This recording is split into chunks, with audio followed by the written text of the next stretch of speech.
The chandeliers of Ashworth House blazed with 1,000 candles, their light splintering across crystal and silver, until the entire ballroom seemed to shimmer like something conjured from a fever dream, and Lady Arabella Thornfield stood at the periphery of this glittering spectacle, her gloved hands clasped before her dove-grey gown, watching as the man she had loved in silence for 3 years knelt before her dearest friend. The Duke of Ashworth, tall, devastatingly handsome, with dark hair that fell just so across his aristocratic brow, held Lady Caroline Ashby's hand with the careful formality that characterized everything he did, and his voice, that deep, resonant voice Arabella had memorized from 100 fleeting conversations, carried across the sudden hush of the ballroom as he spoke the words that would seal Arabella's fate. "Lady Caroline, you would do me the greatest honor if you would consent to become my Duchess."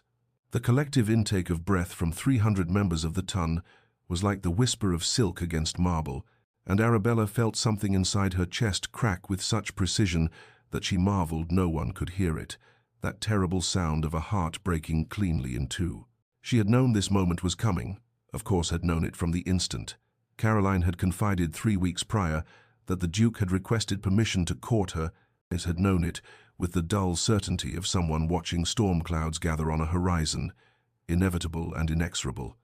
Yet knowing and witnessing proved to be entirely different species of pain. Caroline's face, lovely and serene as a cameo, bloomed with pleasure as she murmured her acceptance, and the ballroom erupted in polite applause, gloved hands creating a sound like gentle rain, while Arabella stood motionless in her shadowed corner, her face arranged in the pleasant expression of vague contentment that she had perfected over 23 years of being overlooked, unremarkable, safely invisible. She thought of the first time she had truly seen him, 3 years ago at the Pemberton ball, how he had laughed at something Lord Hartwick said, his whole face transforming with genuine mirth,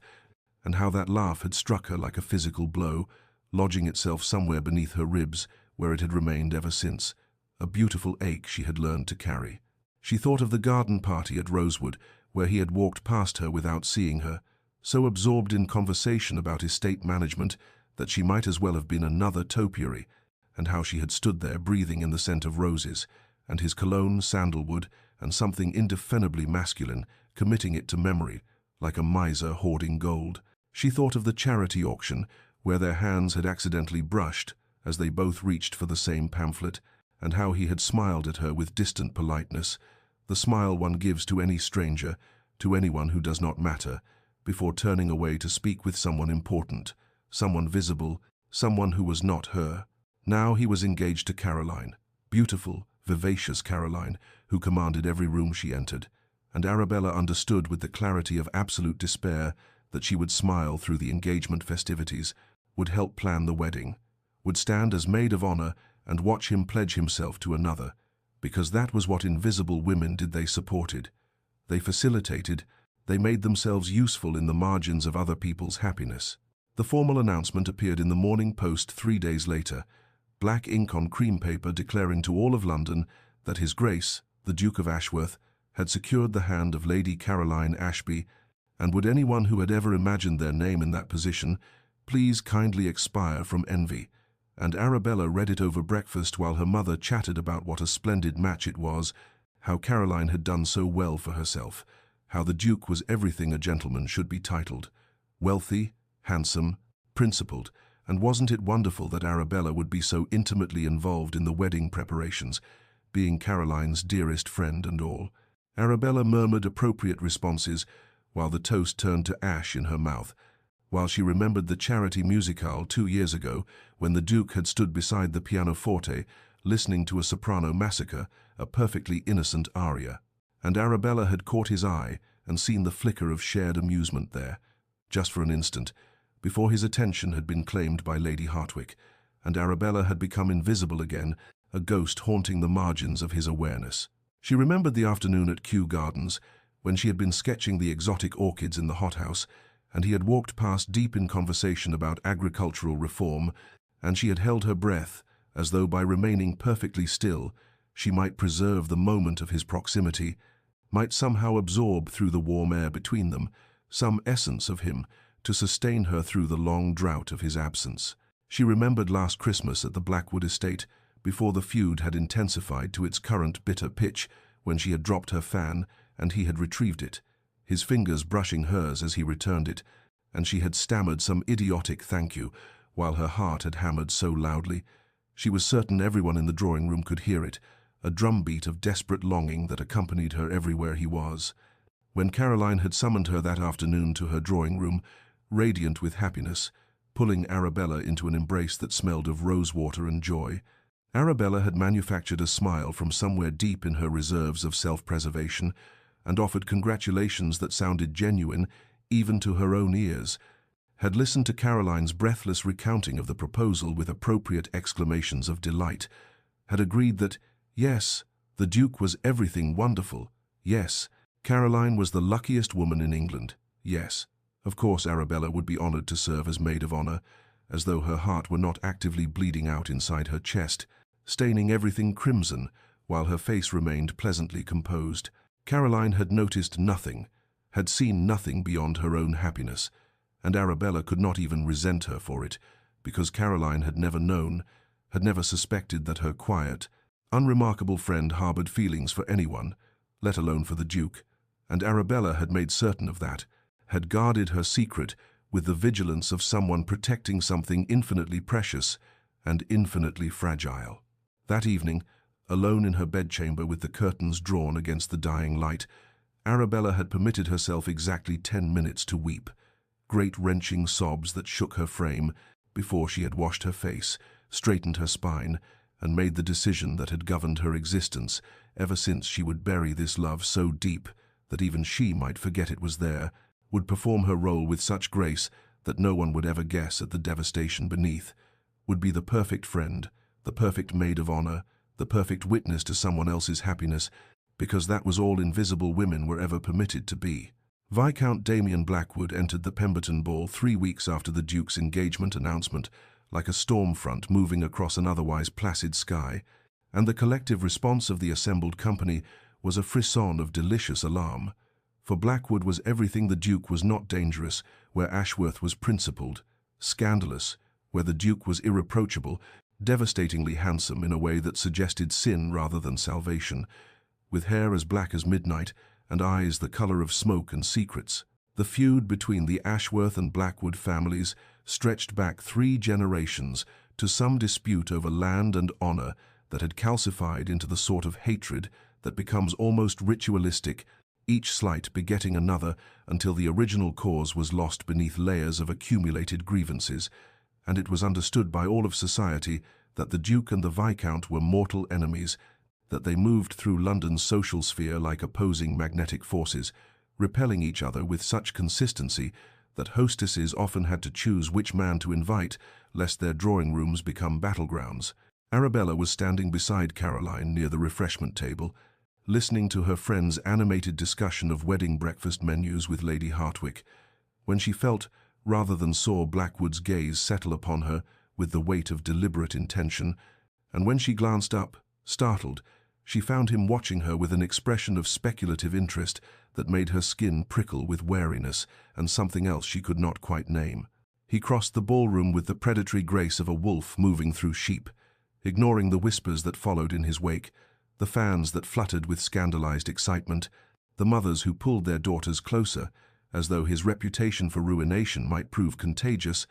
and he stopped directly before Arabella with a bow that was precisely calibrated to be proper, while somehow suggesting impropriety, his smoke-gray eyes never leaving her face as he requested the honor of an introduction. Caroline had performed the introduction with obvious reluctance, her voice tight with protective concern, and Arabella had offered her hand, feeling as though she had somehow stumbled into a play where everyone knew their lines except her, watching as Blackwood brought her gloved fingers to his lips in a gesture that lasted precisely 1 second longer than propriety dictated,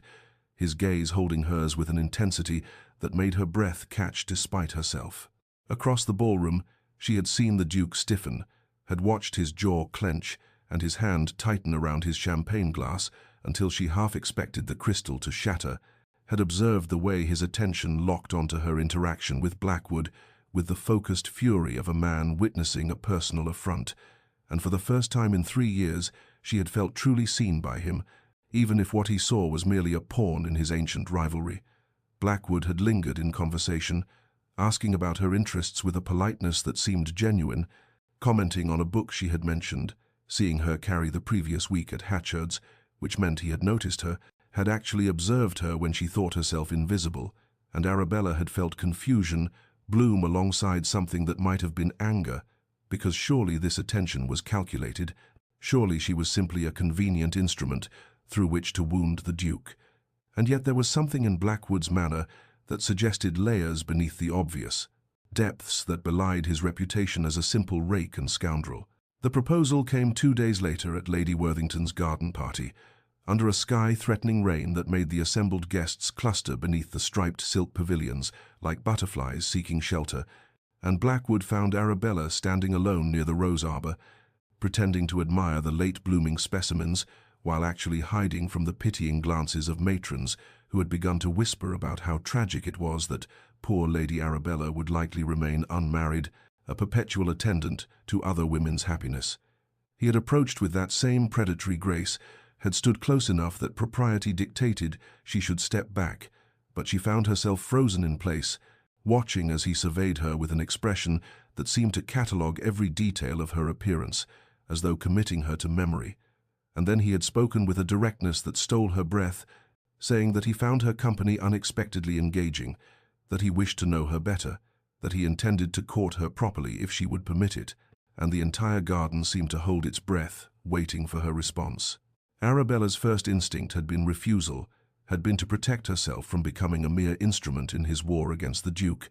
but as she opened her mouth to decline politely, she caught sight of the Duke across the lawn standing beside Caroline, his attention supposedly on his betrothed, but his gaze locked with laser focus on Arabella and Blackwood, his jaw set in that particular way that indicated barely restrained fury, and something rebellious sparked to life in her chest,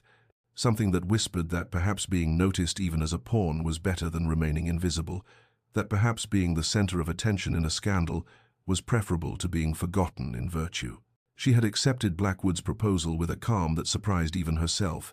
had agreed to a dance at the next ball, to a carriage ride in Hyde Park, to whatever public courtship he wished to conduct, and she watched his eyes widen slightly with what might have been surprise or approval, or possibly triumph,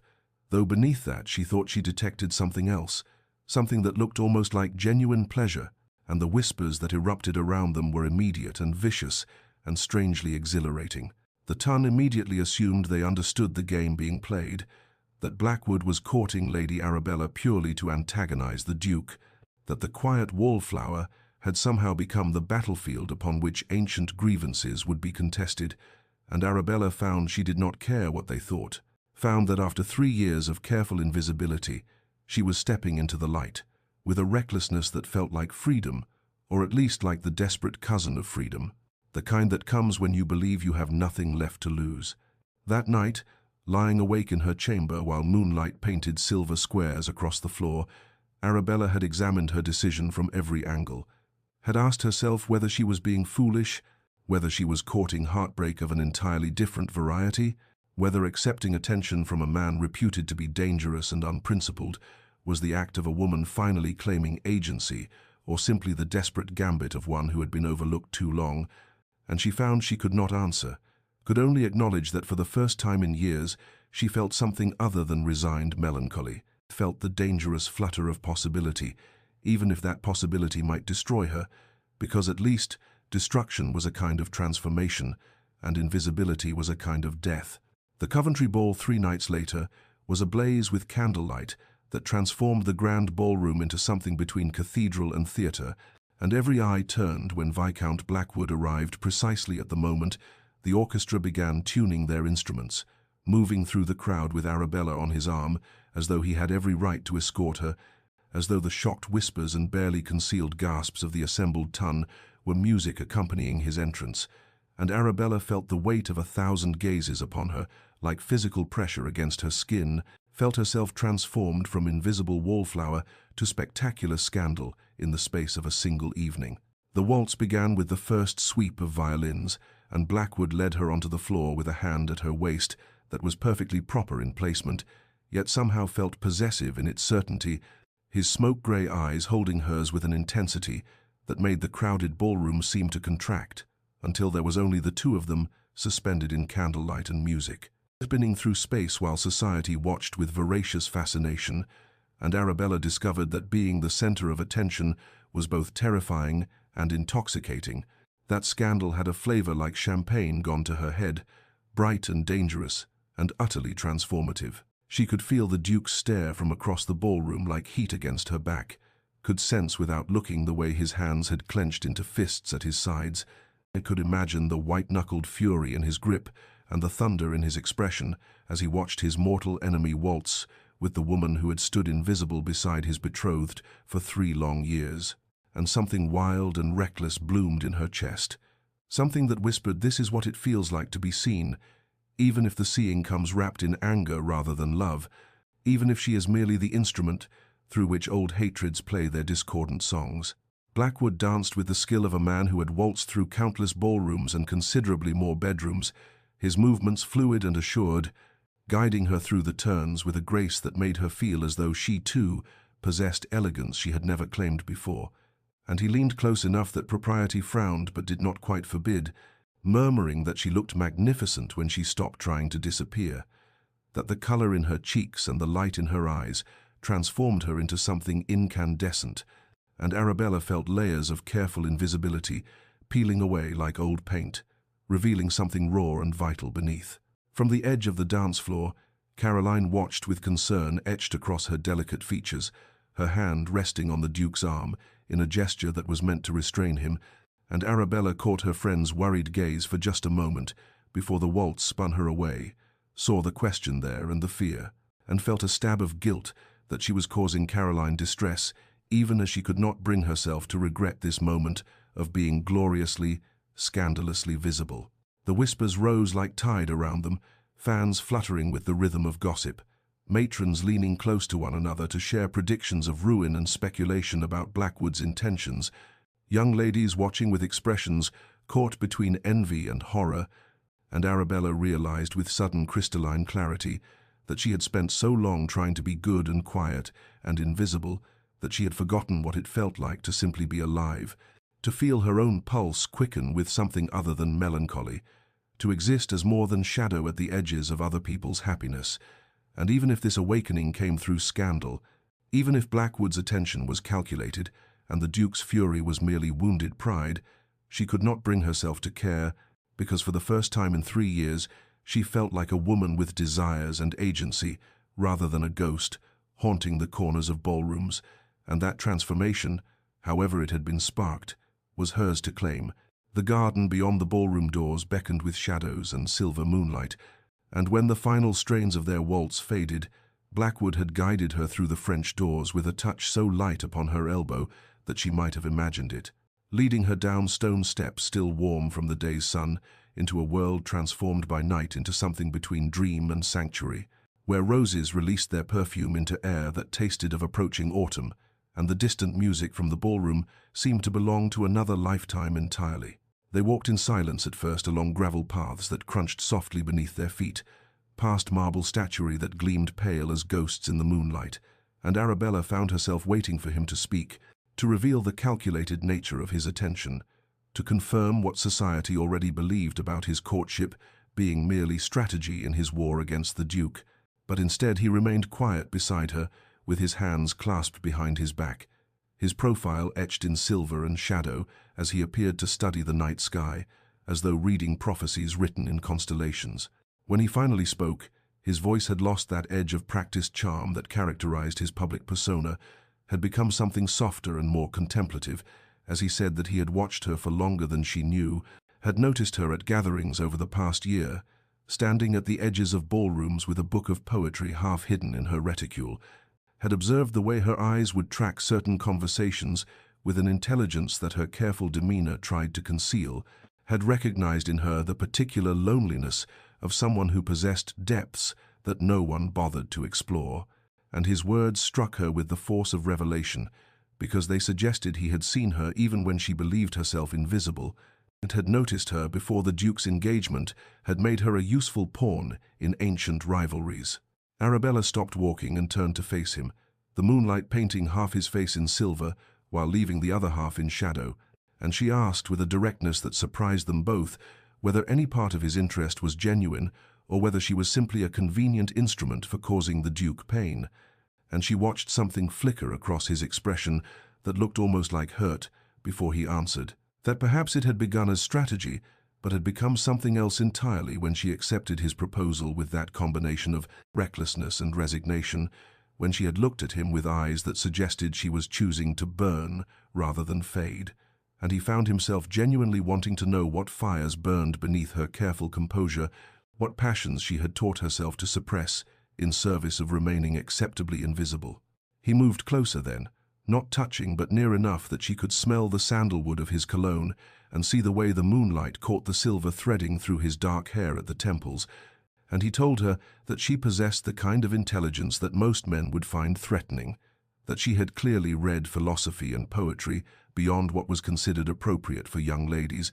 that he had heard her quote Marcus Aurelius under her breath at Lady Pemberton's dinner party, when the conversation had turned tedious, and he alone had been positioned to notice, and Arabella felt something crack in her chest at being so thoroughly seen, at having someone catalogue not her deficiencies, but rather the parts of herself she had learned to hide, because they made her unsuitable for the role of decorative wife that society demanded. She found herself confessing things she had never spoken aloud, found herself describing the suffocation of always performing appropriate feminine restraint, the exhaustion of pretending her mind did not race ahead of conversations to conclusions no one wanted to hear, the particular pain of loving a man who looked through her as though she were made of glass. And Blackwood listened with an attention so complete it felt like being held, and when she finally fell silent, he said that perhaps they were both tired of pretending to be less than they were, that perhaps there was freedom in choosing to be seen fully, even if that seeing came through scandal, and Arabella realized with dawning wonder and terror that her defenses against him were crumbling not because of calculated seduction, but because he was offering her something she had never expected to find, the dangerous gift of genuine recognition, and she understood with sudden clarity that the complexity of her situation had deepened beyond anything she had imagined, that she stood now at a crossroads where every choice would transform her, and there was no path back to the safe invisibility she had occupied before. The musicale at Lady Pemberton's townhouse 4 evenings later was meant to be an intimate affair, chamber music, performed by accomplished young ladies while society's elite sipped champagne and pretended to appreciate Vivaldi. But the Duke of Ashworth had arrived with thunder in his expression, and Caroline on his arm looking increasingly concerned, and he had positioned himself near the refreshment table with a vantage point that allowed him to track Arabella's every movement through the crowded drawing room, his jaw set with such tension that Caroline had whispered something that might have been meant to soothe him, but only made his scowl deepen. Arabella had arrived with her mother as chaperone, carefully not looking toward where the Duke stood radiating barely contained fury, and she had taken her seat for the performance with what she hoped was serene composure, even as her pulse hammered against her throat. But during the interval between pieces, he had crossed the room with such purposeful strides that conversations died in his wake, and before she could rise or retreat, he was there beside her, his voice low and tight as he requested a private word in tones that made it clear this was demand rather than request. The small library off the main drawing room smelled of leather and old paper, and the Duke closed the door behind them with a control that suggested he was fighting the urge to slam it, and when he turned to face her, his blue eyes were stormy with emotions she had never seen directed at her before,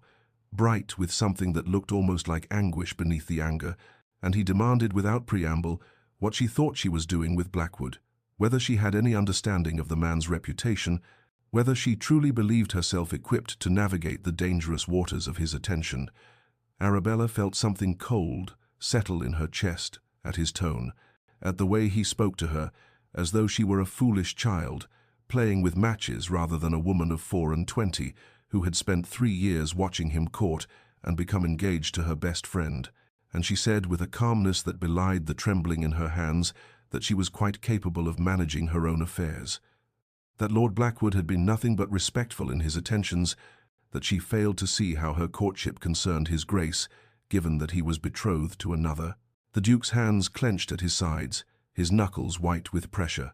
and he said that Blackwood would ruin her, that the man's interest was clearly calculated to wound him through harming someone under his protection,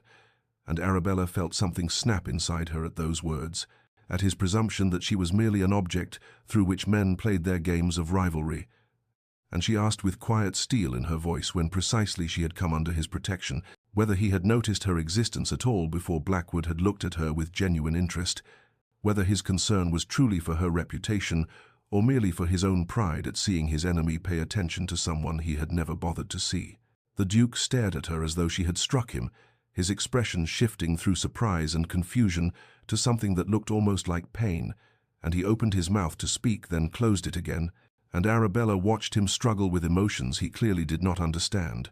saw the way his certainty crumbled beneath her quiet accusations, and she realized with startling clarity that he genuinely could not articulate why her courtship with Blackwood affected him so profoundly, that his fury exceeded what protective friendship should inspire, and the first dangerous seed of possibility planted itself in her heart, even as she crushed it ruthlessly beneath the weight of 3 years' worth of unrequited longing and the memory of watching him propose to Caroline while she stood invisible at the ballroom's edge. The weeks that followed passed in a blur of transformation, each day marked by encounters that would have seemed impossible in Arabella's former life of careful invisibility, and she found herself awakening each morning with a sense of anticipation that felt both thrilling and terrifying as she prepared for yet another outing with Lord Blackwood, another afternoon where she would be seen and noticed and drawn into conversations that challenged her mind rather than simply requiring polite acquiescence. They drove through Hyde Park during the fashionable hour in his elegant barouche, and while society watched with hungry eyes cataloguing every gesture between them, he asked her opinion on the new translation of Homer that had caused such controversy in literary circles, and she found herself discussing dactylic hexameter and the challenges of rendering ancient Greek into English, while other young ladies simpered and discussed nothing more substantial than the weather, and the freedom of intellectual engagement felt like breathing clean air after years of suffocation. He took her to poetry readings in intimate salons where radical thinkers gathered to discuss Byron and Shelley, and though her mother accompanied them as propriety demanded, Blackwood ensured that Arabella was introduced as someone whose opinions mattered, whose insights were worth hearing, and she discovered a version of herself that had existed only in private imagination, the woman who could debate metaphor and meaning without apologizing for the depth of her thoughts. There were carriage rides through the countryside beyond London, where autumn was beginning to paint the landscape in amber and crimson, and during these quieter moments away from society's scrutinizing gaze, they talked of deeper things, of the masks people wore to survive the demands of their world, of the particular loneliness of being misunderstood or unseen, and Arabella realized that beneath his reputation as a rake and scoundrel, Blackwood possessed his own carefully concealed wounds, his own history of being reduced to caricature rather than recognized as fully human. The ton's gossip intensified with each passing week, whispers following Arabella wherever she went about the scandalous nature of her courtship, speculation about whether Blackwood's intentions were honorable or if she was merely a pawn in his vendetta against the Duke. But she found that she cared less about their judgment than she would have imagined possible, that there was a strange power in being talked about rather than overlooked, and she was becoming someone new in the crucible of their attention, someone who walked with her head high and met curious gazes with calm assurance rather than apologetic diffidence. Through it all, Caroline's wedding preparations continued with relentless momentum, and Arabella fulfilled her duties as maid of honor with what appeared to be gracious dedication, attending fittings for her bridesmaid gown in pale rose silk, offering opinions on floral arrangements and menu selections, listening to Caroline's excited plans for the wedding breakfast while something twisted painfully in her chest. Because even as she was being transformed by Blackwood's courtship, even as she was discovering new versions of herself, the underlying reality remained unchanged, that in 6 weeks, the man she had loved in silence for 3 years would marry her dearest friend, would pledge himself to Caroline in a ceremony where Arabella would stand witness to the death of dreams she had never dared speak aloud, and she understood with aching clarity that transformation did not erase pain, but rather made it more complex, layering new emotions over old wounds until she could no longer distinguish between the healing and the hurting. The Duke of Ashworth found himself unable to concentrate on the simplest matters as October deepened and his wedding drew closer with each passing day, and he would sit in meetings with his steward discussing tenant concerns, only to realize he had absorbed nothing of the conversation because his mind was occupied with images of Arabella laughing at something Blackwood had said, her face transformed by genuine joy in a way he could not recall ever witnessing during all the years she had hovered at the edges of ballrooms while he danced with more celebrated beauties. Caroline would ask his opinion on some detail of the wedding breakfast menu, and he would respond with whatever seemed appropriate. But his thoughts were elsewhere, tracking the hours until he might encounter Arabella at some evening entertainment,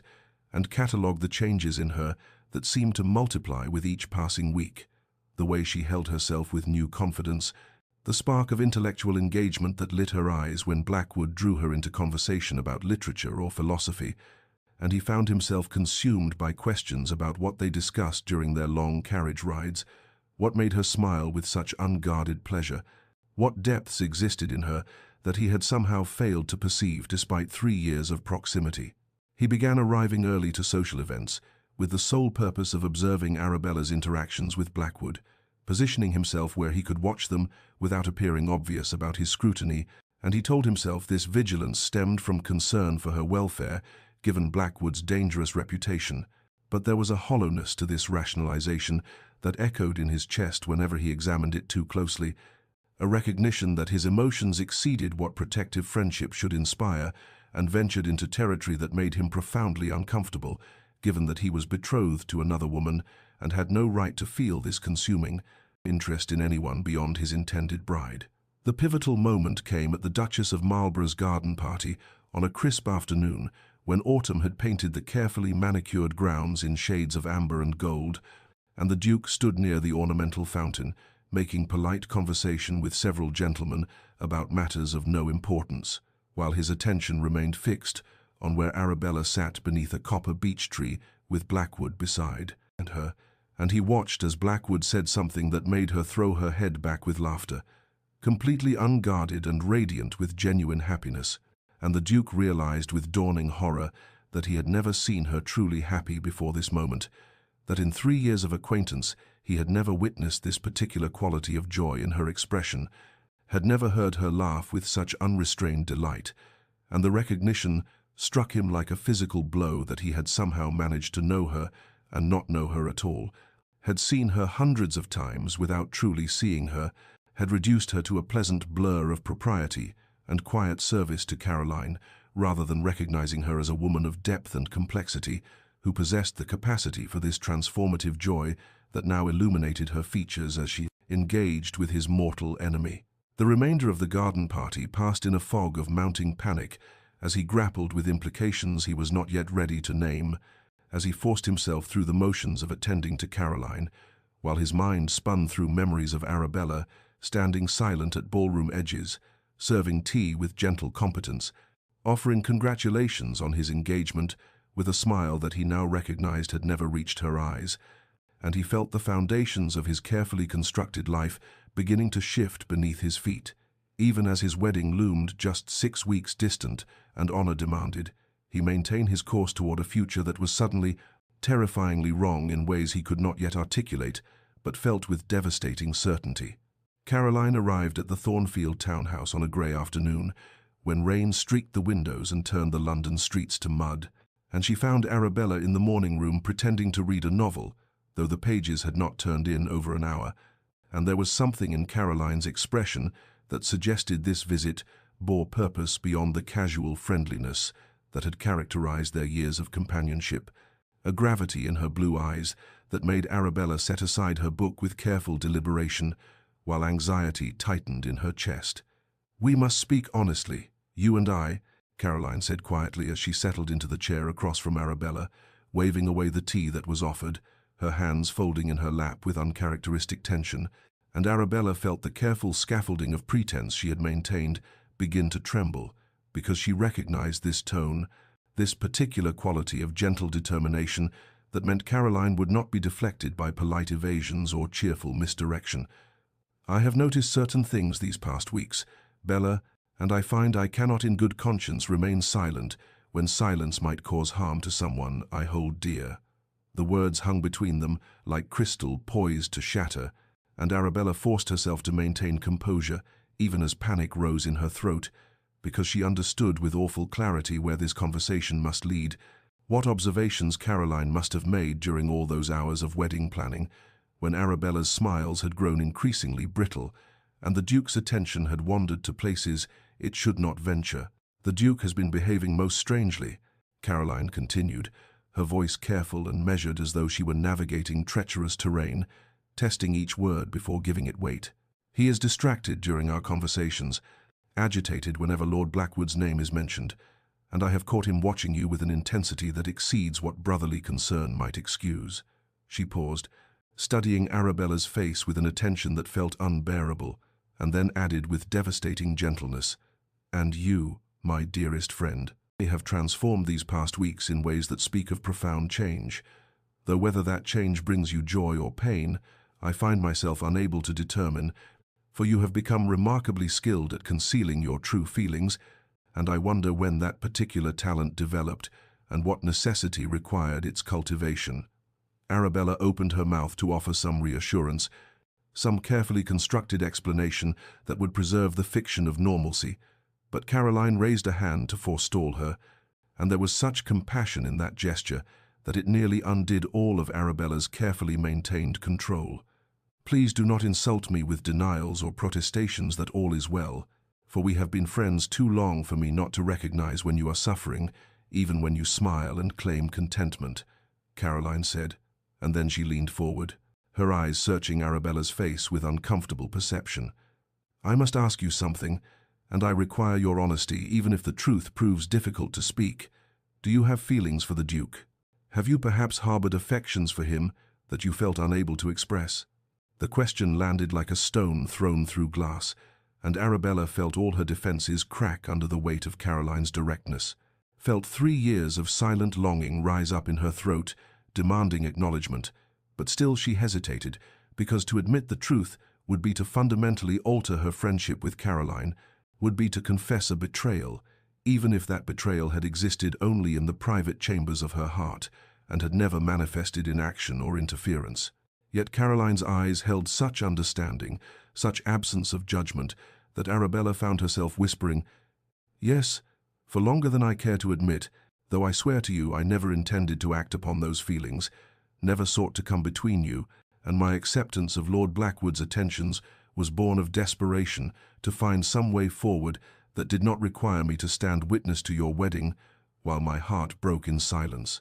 Caroline absorbed this confession without apparent surprise, and then she did something Arabella had not anticipated, reaching across the small distance between their chairs to take Arabella's trembling hands in her own steady grasp, and when she spoke, her voice carried a revelation of equal weight. "I accepted the Duke's proposal because it was advantageous, because he is kind and honorable, and our union makes sense in all the practical ways that society values. But I have never loved him with passion or felt my heart race at his approach, and I wonder if perhaps we have all been proceeding toward a wedding that serves convention rather than happiness, that binds two people in obligation while allowing true feeling to wither unexpressed, and I find I can no longer participate in such a charade without at least acknowledging the possibility that we might all be making a terrible mistake."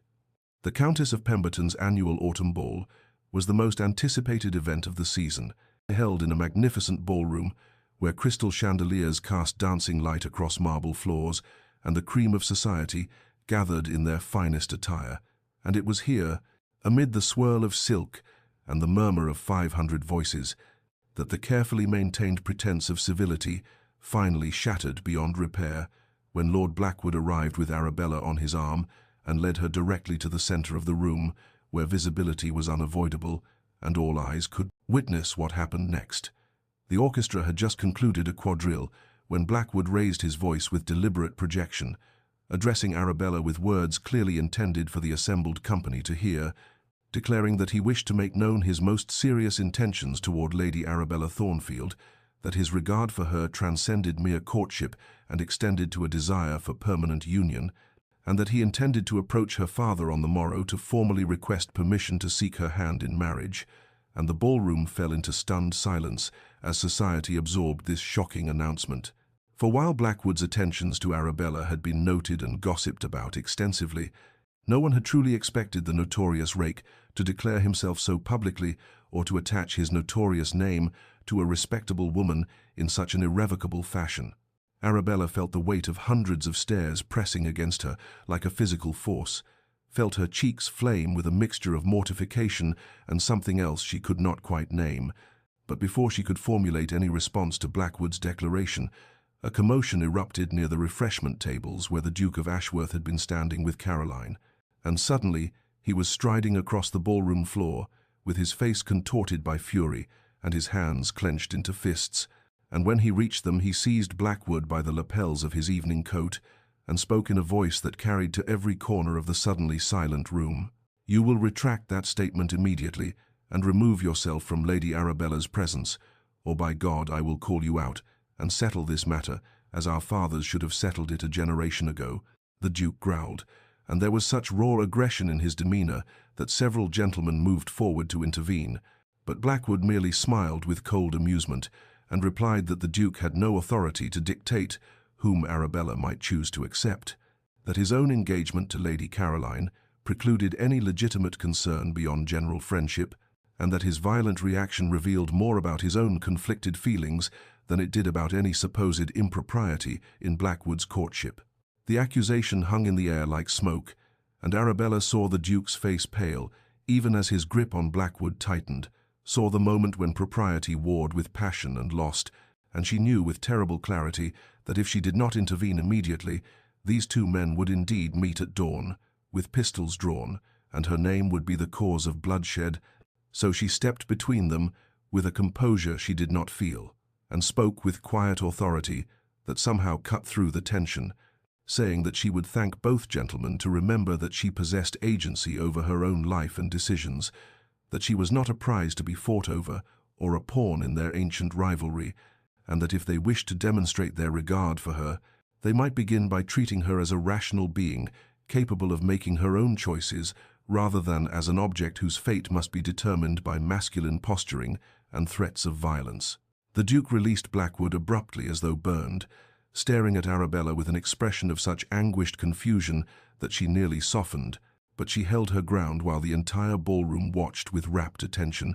and in that moment she understood that whatever privacy or anonymity she had once possessed was forever shattered, that she had become the central figure in a scandal that would fuel society gossip for months to come, and that the choice she made in the coming days would determine not only her own future, but the fates of all three people caught in this impossible triangle. And the weight of that knowledge settled over her shoulders like a mantle she had never sought but could no longer avoid wearing. Lord Blackwood requested Arabella's presence at his Mayfair residence 2 days after the disastrous ball, and though propriety demanded she refuse such an improper invitation, she found herself accepting because the chaos of recent events had stripped away her concern for convention, and she desperately needed clarity about his true intentions, about whether the man who had awakened her from years of silent invisibility had done so from genuine feeling or merely as an elaborate weapon in his war against the Duke. And when she arrived at his elegantly appointed study, with its walls of leather-bound books and windows overlooking a carefully tended garden, she found him standing with his back to her, his shoulders tense with uncharacteristic vulnerability, and when he finally turned to face her, there was something in his dark eyes she had never seen before, something raw and unguarded that made her breath catch in her throat. "I must tell you the truth, Arabella, even knowing it may destroy whatever regard you have developed for me," he began, his voice rough with emotion as he crossed to stand before her, close enough that she could see the fine lines around his eyes that spoke of experiences she could only imagine, and then he continued with devastating honesty. "When I first approached you at that ball months ago, my intentions were entirely calculated, born of a desire to wound the Duke in the most effective manner possible,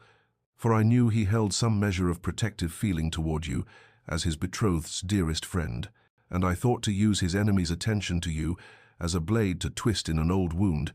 to remind him that everything he values might be touched and tainted by the Blackwood name." The confession struck her like a physical blow, even though some part of her had always suspected this truth,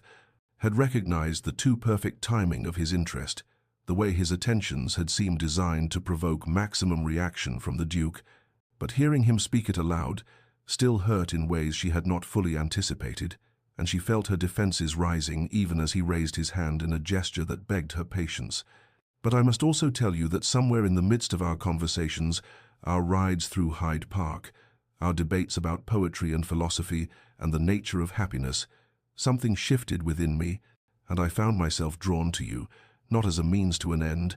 but as a revelation of what I had been missing in all my years of cynical pursuit of pleasure and revenge, Blackwood said, and now he reached for her hands, his touch gentle and trembling in a way that contradicted his notorious reputation for cold calculation.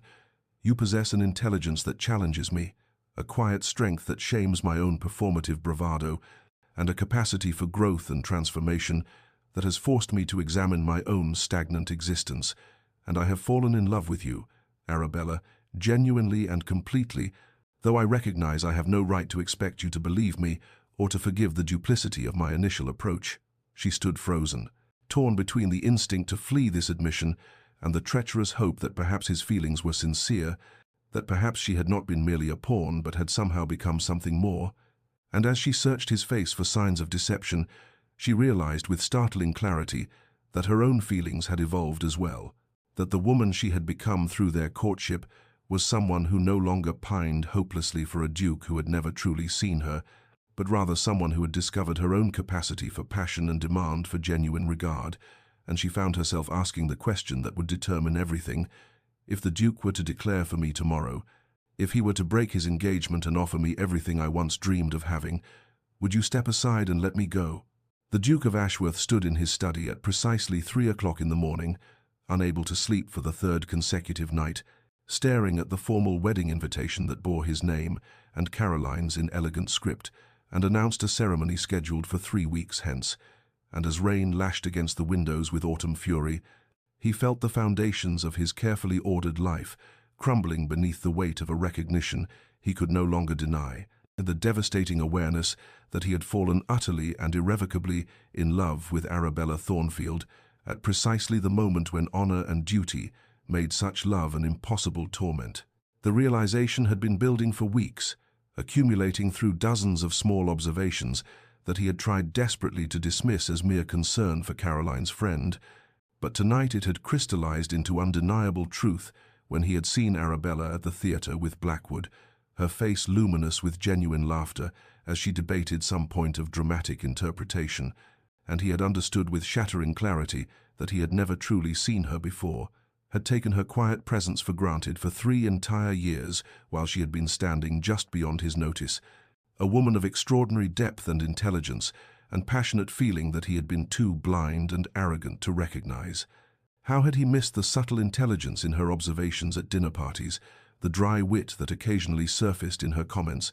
the way her eyes reflected profound thought even when she remained silent in company? He remembered now, with aching regret, a garden party 2 summers past when she had been reading Wordsworth beneath an oak tree, and he had walked past without even greeting her, so focused on joining Caroline and her circle of vivacious friends that he had dismissed Arabella as merely part of the landscape, as unremarkable as the flowers bordering the path, and the memory of his own casual blindness made him want to shatter something against the study walls. He had spent the past week attempting to engineer private conversations with her, sending notes requesting her presence at tea, positioning himself at events where he knew she would appear, but Arabella had evaded him with a skill that suggested deliberate avoidance, and each failed attempt only intensified his desperate need to speak with her and to somehow convey the magnitude of his belated recognition, even though he knew such a confession would be unconscionable given his engagement to her dearest friend. The honor that had always been his guiding principle now felt like a cage, trapping him in a commitment made to a woman he respected and admired, but did not love with the consuming passion that now tormented him whenever he thought of Arabella, and he found himself caught between 2 impossible choices, proceeding with a marriage that would condemn him to a lifetime of wondering what might have been, or breaking his word to Caroline in a manner that would destroy her reputation and mark him as a man without integrity, and the internal battle consumed him during every waking hour and haunted his few moments of troubled sleep. He had tried to convince himself that what he felt was merely the foolish attraction of wanting what he could not have, that Blackwood's pursuit of Arabella had simply awakened some primitive competitive instinct, but he knew in his bones that this rationalization was a coward's lie, that what he felt when he watched Arabella had nothing to do with Blackwood and everything to do with the woman herself, with the grace of her gestures and the depths of her thoughts and the quiet strength she had always possessed, but which he had been too obtuse to value until another man had recognized her worth. The wedding loomed before him like an execution date, and with each passing day he felt more certain that he was about to make the greatest mistake of his life, yet he could see no honorable path forward that did not require either betraying Caroline or condemning himself to eternal regret. And as dawn began to lighten the eastern sky beyond his rain-streaked windows, he remained standing in his study with Arabella's name on his lips, like a prayer for which there could be no answer. The Duke found his opportunity at Lady Pemberton's masquerade ball 2 weeks before his wedding, when he spotted Arabella slipping away from the crowded ballroom toward the quieter corridors of the East Wing, and he followed her with single-minded determination, his heart pounding with the desperate need to finally speak the truth that had been consuming him. And when she entered the library seeking a moment of solitude, he was mere steps behind her, closing the heavy oak door with a decisive click that made her turn sharply to face him with widening eyes. "Your Grace, this is most improper," she said, her voice carefully controlled even as color rose in her cheeks, and he noticed how the candlelight caught the gold threads in her amber gown, how her mask emphasized the delicate curve of her jaw, details he had failed to notice for 3 interminable years, and the waste of it, the sheer criminal waste of all that time he had squandered, threatened to choke him. "I know, and I no longer care about propriety or convention or anything beyond making you understand what I have only recently come to realize," he said, crossing the Persian carpet that separated them until he stood close enough to catch the faint scent of lavender that clung to her skin, and he watched her chin lift with the quiet dignity that had always been part of her character, but which he had never truly appreciated until Blackwood had taught him to see. "I am in love with you, Arabella, wholly and irrevocably, and I cannot marry Caroline knowing that my heart belongs entirely to you, knowing that I would spend every day of our marriage wishing I had been brave enough to speak this truth." She stood perfectly still, her expression unreadable behind her silver mask, and when she finally spoke, her voice carried a steel he had never heard from her before, the voice of a woman who had been transformed through suffering into someone who would no longer accept crumbs when she deserved a feast. "Where was this passion when I stood beside you at garden parties for 3 years, Your Grace? Where was this overwhelming love when I was Caroline's quiet friend? The wallflower you looked past as though I were part of the furniture, unremarkable and unworthy of your notice." The words struck him like physical blows, each one landing with devastating accuracy against the armor of his belated recognition, and he felt shame burn through him as she continued, her hands trembling slightly but her voice growing stronger with each accusation. "You only see me now because Lord Blackwood looked at me first, because another man recognized value where you saw nothing, and I will not accept a love born of jealousy and competitive pride rather than genuine regard. I will not settle for being wanted simply because someone else wants me, after years of being invisible to the very eyes that now claim to see me so clearly." He reached for her hands, desperate to convey the sincerity of his transformation, but she stepped back, maintaining the distance between them like a barrier he had no right to cross. "That is not why I love you," he insisted, hearing the desperation in his own voice and hating it even as he continued. "Blackwood made me look, yes, but what I saw when I finally looked properly was a woman of extraordinary intelligence and quiet strength, someone whose depths I had been too blind and too arrogant to recognize, and I would give anything to undo those wasted years, to have seen you from the beginning as you deserved to be seen." She removed her mask then, and he saw tears glistening in her eyes, even as her expression remained resolute, and she delivered the truth that would haunt him through all the desperate days to come. "But you did not see me, Your Grace, and that is a fact that cannot be altered by belated declarations or convenient revelations, and I am no longer the woman who would have accepted your notice as the answer to her every prayer, for I have learned through pain and awakening that I deserve to be someone's first choice, not their desperate consolation when honor conflicts with newfound desire." Caroline stood in the shadowed alcove just beyond the library door, her hand pressed against her heart as she listened to the confrontation between the two people she cared for most in this world. And though she had not intended to eavesdrop, the raw emotion in their voices had frozen her in place, and now she understood with crystalline clarity what she had suspected for months but had been too kind, or perhaps too cowardly, to acknowledge directly. That Arabella had loved the Duke long before his proposal had ever been offered, and that the Duke himself had been blind to a treasure that had stood before him in patient silence until another man had forced him to open his eyes. She waited until Arabella fled the library with tears streaming down her face, waited until her friend had disappeared into the crowded ballroom before she entered the room where the Duke stood, with his head bowed and his hands braced against the mantelpiece, as though the weight of his realization might crush him entirely. And when he turned at the sound of the door closing and saw her standing there, his face went pale with the knowledge that she had heard everything, every desperate declaration and every devastating rejection. "Caroline, he began, but she raised her hand gently to stop him, crossing the library with the same quiet grace that had always characterized her movements, and when she stood before him, she felt no anger or betrayal, only a profound sadness for all of them, for the tangle they had created through well-intentioned blindness and unspoken truths. "I have known about Arabella's feelings for you since the first season we were all in London together," she said softly, watching understanding dawn in his eyes along with fresh shame. "I saw how she looked at you when she thought no one was watching, saw how she would position herself just close enough to hear your conversations without ever intruding upon them, and I told myself that her affection would fade with time, that she would find someone else who could return her regard. But instead I watched her love deepen and mature into something constant and true, while you remained oblivious to her very existence, beyond her utility as my companion." The Duke's expression was anguished, and she felt a rush of compassion for him despite everything, for she knew him to be a good man who had simply failed to look beyond the surface of social conventions and expected arrangements. "I accepted your proposal because it was an excellent match by every practical measure," she continued, her voice steady even as her heart ached for the friendship that would be forever altered by this confession. "And because I believed that affection and respect were sufficient foundations for a marriage,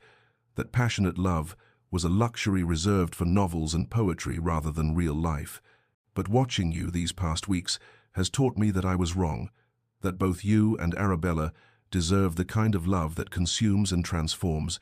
and I will not be the obstacle that prevents either of you from finding it." She saw hope flicker in his eyes and moved quickly to temper it with reality. "I release you from our engagement, Your Grace, freely and without reservation, but you must understand that this does not guarantee Arabella's acceptance of your suit, for you have wounded her deeply through years of neglect, and she has been awakened to her own worth in a manner that makes her unlikely to settle for love, born of belated recognition rather than long-standing devotion." She stepped closer, placing her hand briefly on his arm with genuine affection. "If you truly love her, you must earn her trust through patience and humility. You must prove that you see her, not because Blackwood forced you to look, but because you have finally learned to truly see. And it may take months or even years for her to believe in the sincerity of your transformation, but if your love is genuine, then surely it is worth whatever time and effort such proving requires." The news of the broken engagement reached Arabella through a carefully worded letter from Caroline, delivered to her London townhouse the morning after the masquerade ball, and she sat in her morning room, with the paper trembling in her hands as she read of her friend's sacrifice, of the Duke's freedom, of the impossible choice that now lay before her like a chasm she could not see across. And within hours she had made arrangements to retreat to Thornfield Manor, her family's country estate in Derbyshire, claiming a need to attend to her ailing grandmother, though everyone who mattered understood she was fleeing the impossible tangle her life had become. The autumn countryside welcomed her with golden light and the scent of dying leaves, and for the first weeks she did little beyond walk the familiar paths of her childhood and through orchards heavy with apples waiting to be harvested, and along the river where she had once imagined futures that bore no resemblance to the complicated present in which she now found herself, and she wrestled with questions that had no easy answers, examining her heart with a ruthlessness born of necessity. Both men had written to her, the Duke's letters filled with humble contrition and patient declarations of devotion. Blackwood's correspondence marked by an elegant melancholy and genuine affection that made her heart ache for the connection they had shared, and she read their words in the library where her father's books had first taught her that women could want more than society deemed appropriate, and she began to understand that the choice before her was not really about choosing between two men, but rather about choosing who she had become through the crucible of this entire season. She remembered the girl who had stood at the periphery of ballrooms, content to be invisible if it meant remaining close to a man who never saw her, and she contrasted that shadow self with the woman who now walked these gardens with her head held high, who had learned through Blackwood's attention that she possessed depths worthy of exploration, and through the Duke's belated recognition that she deserved to be someone's first choice rather than their convenient arrangement. Or desperate consolation. The Duke's love, she knew, was genuine now, born of true recognition, even if it had required another man's interest to open his eyes. And there was something in his letters that spoke of transformation, of a man who had learned to see beyond surfaces and conventions to the person beneath. Yet she could not escape the painful truth that he had needed her to be desired by another before he could desire her himself. And that foundation felt precarious, built on jealousy's shifting sands rather than the solid ground of long-standing devotion. Blackwood's love had been awakening and revelation, passion ignited through genuine connection, but she understood now that he had awakened her for herself rather than for him, had taught her to recognize her own worth, even as his initial motivations had been tainted by revenge. And while she cared for him deeply, she sensed that their story had always been meant to be a chapter rather than the full volume of her life. As October gave way to November, and the first frost touched the gardens with crystalline beauty, Arabella came to understand that she could choose neither man until she had first chosen herself, had claimed the transformation they had both facilitated, but which belonged entirely to her own courage and growth, and she wrote letters to both of them, explaining that she would return to London for the little season, but that she required time to understand her own heart before she could offer it to anyone else. And in that patient claiming of her own agency,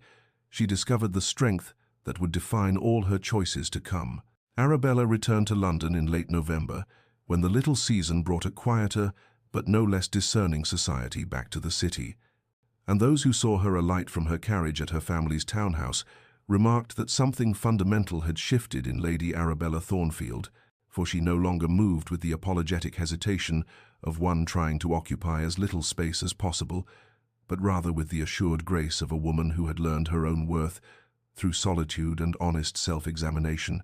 And within days of her arrival, she had sent notes to both the Duke and Lord Blackwood requesting private meetings, determined to face the choice before her with the clarity she had earned through weeks of contemplation in Derbyshire's autumn gardens. She met with Blackwood first, receiving him in her family's drawing room on a grey afternoon when rain streaked the windows and turned the city into watercolour washes of movement and light. And when he entered, she saw in his eyes both hope and resignation, as though he had already guessed the substance of what she would say, but loved her enough to hear it spoken with his own ears nonetheless. "You awakened something in me that had been sleeping," she told him, her voice steady and kind as she stood by the window watching the rain, "and I will be grateful to you for the rest of my life for teaching me that I deserve to be seen, to be desired, to be chosen with full awareness and intention, rather than convenient arrangement or belated recognition." And she turned to face him then, seeing the way he held himself with careful dignity despite the pain in his expression. "But we both know that what we shared was transformation rather than destination,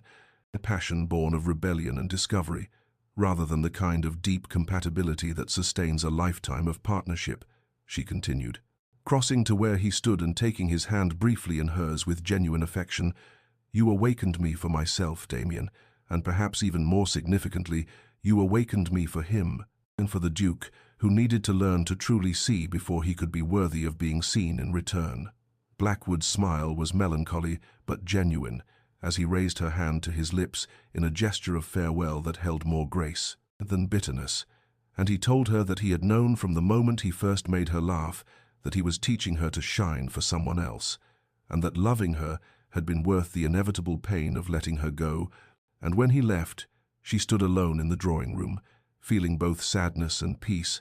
knowing she had honored what they had shared while being honest about its limitations. The Duke came to her the following evening, and she received him in the same drawing room, though the rain had cleared, and stars now pierced the darkness beyond the windows, and she saw immediately that the weeks since their confrontation in the library had marked him as profoundly as her time in the country had marked her, for there was a humility in his bearing that spoke of genuine transformation rather than temporary chastening. And when he began to speak, she raised her hand to stop him, needing to say what she had rehearsed in her heart before his words could sway her resolve. "If I am to consider your suit," she said quietly, her eyes holding his with unflinching honesty, "you must understand that I will not be the woman who waits patiently in the shadows, hoping for scraps of your attention. Nor will I be the prize you won through jealousy's motivation, for I have learned that I deserve to be someone's first and constant choice, to be seen completely and loved accordingly, and any courtship between us must be built on that foundation, or it will crumble beneath the weight of my own self-knowledge." She saw tears glisten in his eyes as he nodded, and when he finally spoke, his voice was rough with emotion, as he told her that he understood, that he would spend however long it took proving that he had learned to truly see her, and that she was worth every moment of patient courtship and humble demonstration. And in that moment of mutual understanding, Arabella felt the first fragile stirring of hope that perhaps, given time and genuine effort, they might build something real and lasting from the ashes of what had been lost. The Duke's courtship of Arabella unfolded across the winter months with a patience and intentionality that spoke of fundamental transformation, for he arrived at her townhouse each Tuesday and Friday afternoon precisely at 3 o'clock, bearing not flowers or jewels but rather books he thought she might enjoy, volumes of poetry and philosophy and natural history that demonstrated he had listened to her observations about the world and remembered what sparked light in her eyes, and they would sit in her family's drawing room with her mother as chaperone and discuss ideas with the kind of intellectual equality that Arabella had never imagined possible with a man of his station, their conversations ranging from the reform movements sweeping through Parliament to the Gothic novels she confessed to reading in secret, to theories about the natural world that she had previously kept hidden for fear of seeming unladylike. He attended the same charity events she favored, not the glittering balls where he had once held court, but rather the smaller gatherings organized to raise funds for orphanages and schools for the poor, and he listened as she spoke passionately about the need for education reform and the rights of those society deemed beneath notice. And rather than patronizing her concerns, he engaged with them seriously, asking thoughtful questions and later making substantial donations to the causes she championed, ensuring the credit went to her vision rather than his wealth. At a musicale in January where Arabella had been asked to play the pianoforte, something she had always done competently but without particular distinction, the Duke sat in the front row and watched her with such complete attention that she felt seen in a way that made her fingers move across the keys with newfound confidence,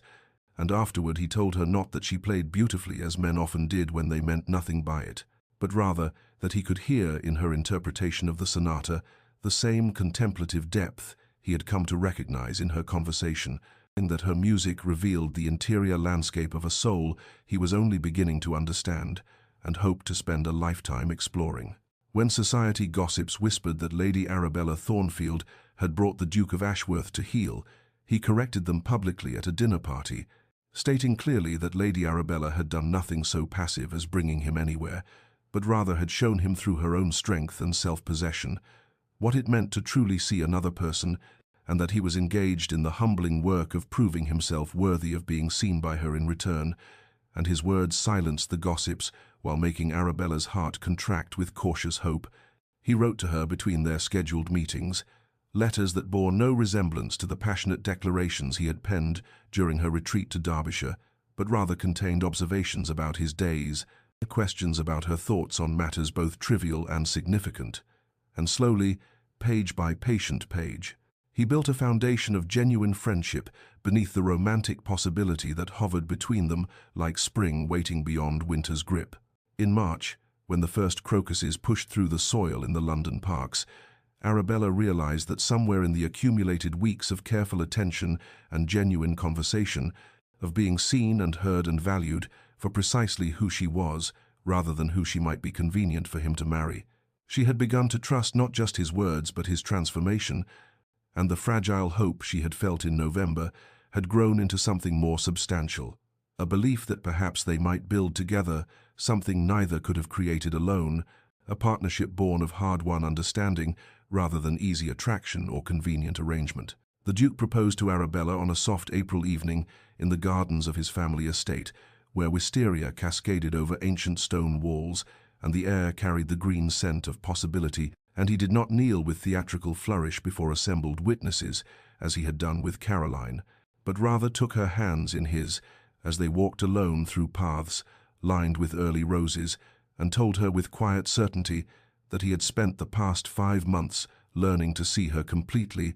to understand the depths of her mind and the strength of her spirit and the gentle fierceness of her convictions, and that he could no longer imagine a future in which she was not his partner in every sense of the word,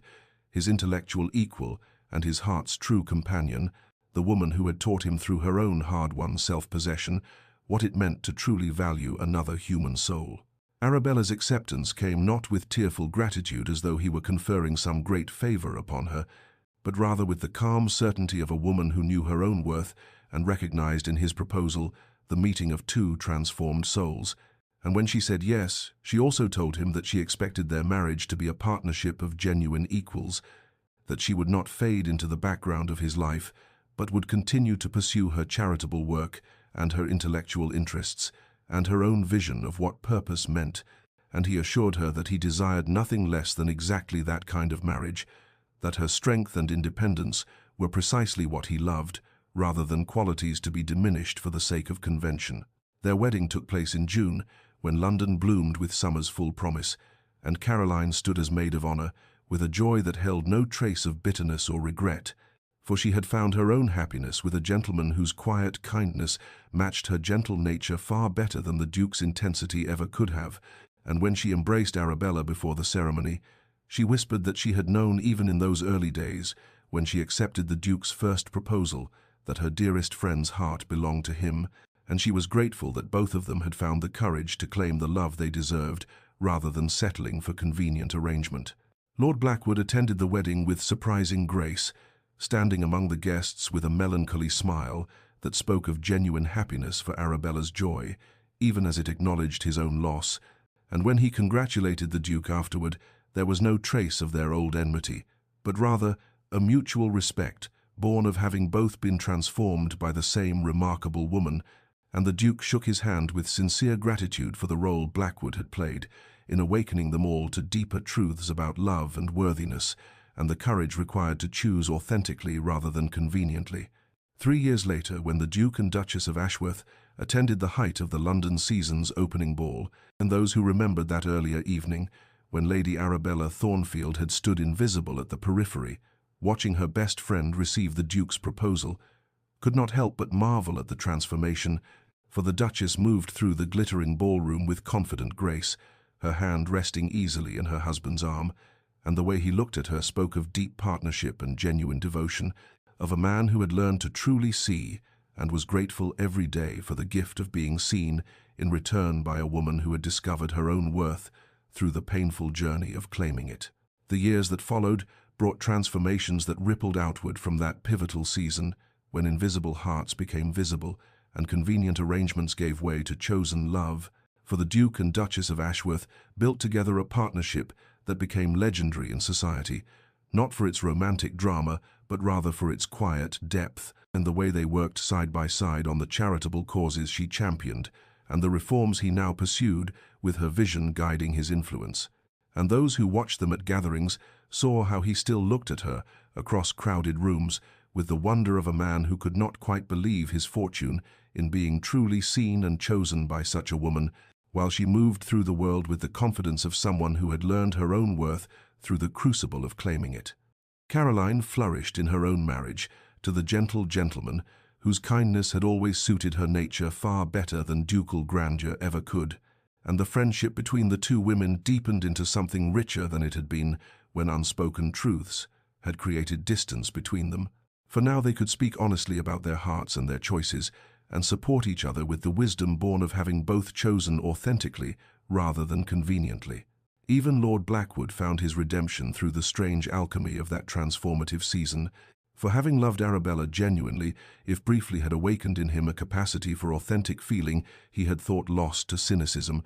and he became known in later years not as the Duke's enemy, but rather as a trusted friend to them both, a man who had played his part in a larger story of transformation and had emerged from it better than he began. Dear listener, perhaps you recognize in this tale the truth that lives in all our stories,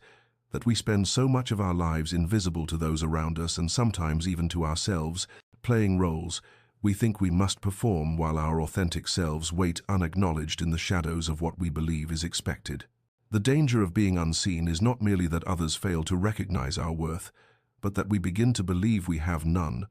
that we fade into our own peripheries and watch life unfold for others, while assuming our desires are too insignificant to voice or our dreams too foolish to pursue. Yet transformation becomes possible the moment we choose to be seen,